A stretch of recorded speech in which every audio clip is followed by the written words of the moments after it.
United ফ্রেন্ডসের হয়ে আমি প্রতিনিধিত্ব করছি, সেই কাগজে জমা দিলাম এটিসি।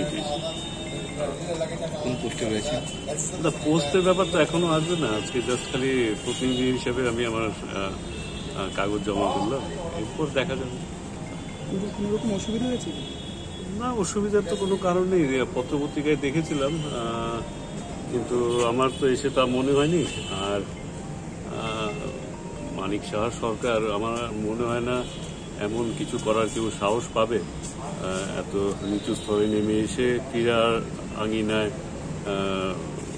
আস্ফালন করা ক্ষমতা দেখানো, আমার মনে হয় কোনো ভুল বোঝাবুঝি হতে পারে, এমন হওয়ার তো কথা না।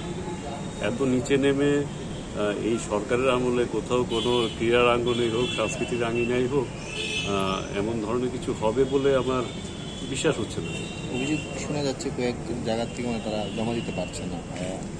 না, আমিও এসে শুনেছি কয়েকজন তো আমার সঙ্গেও এসে জমা দিয়েছে, এখন পর্যন্ত আমার চোখে তো পড়েনি, তবে শুনেছি, কিন্তু আমার চোখে পড়েনি।